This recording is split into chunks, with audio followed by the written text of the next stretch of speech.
tucked away between dawn and never, in the confines of a world inaccessible to the outside soul. Emotional deadbolts will secure the door to the heart of a man who is losing control, stuck in his own thoughts, drowning by his perception of reality, gasping for understanding as to why he can't fall victim to the throes of insanity.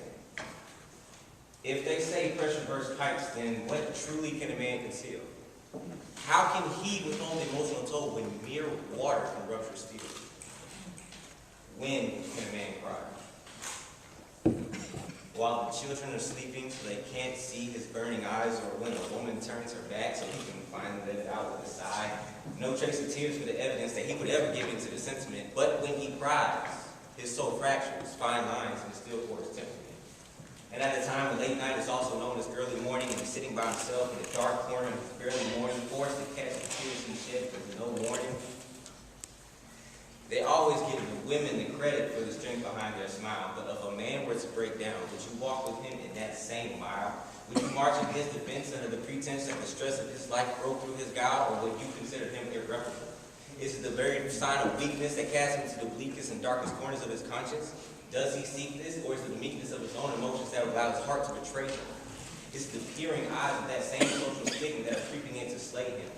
And only then would he fall, blindsided by the same tears that he was taught to unfeel, to allow no force, no strength, no pressure to build in his heart that was forced of steel. But even machines do that off steam. So back behind the scenes in the waning hours of the night, his eyes will cast a wet sheen, and he will cry. But he will rebound with renewed strength and power because he will allow to release and recollect himself in that reclusive hour.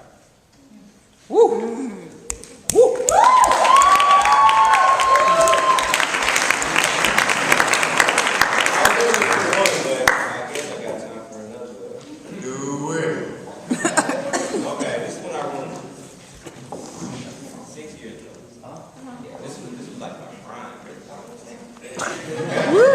This one is called the antisocial.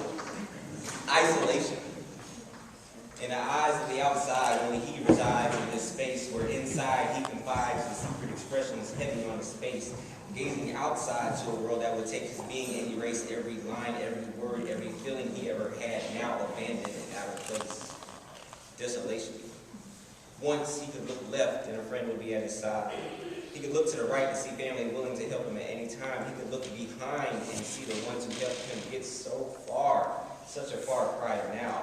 The world has yet to see a star. Contemplation. Should I? Could I? Would I? No, not now. But who was to blame? What did they do? When was the last time? Where am I now? Why? Why do I blame? Is it unmanly to do so? And if so, why? Why should I run away when I feel tormented? Why should I be the one who should hide? My cautious conscience is conscious enough to know that when I once looked right, it seemed right for me to write the feelings I held inside, and now I look at the black and twisted papers. Outlining strokes, erasing all my memories as they swirl and swirl and swirl. Now the wind knows my pain and carries it away where no one else would bother. They see me struggle, and in the end, all they can say was, try harder, as if my attention went up. So you may look at me and not see me. You may listen to me but not hear me. You may have noticed me but not felt me. You may have walked away and left me. And for this, I do not hate you. For this, I only thank you. You created this man. You created this fellow who everyone once wanted to know. Now I've blended with the trees, disappeared among the leaves, and nobody knows where I go. Do you really know what it's like to feel alone? Do you want to know? Do you?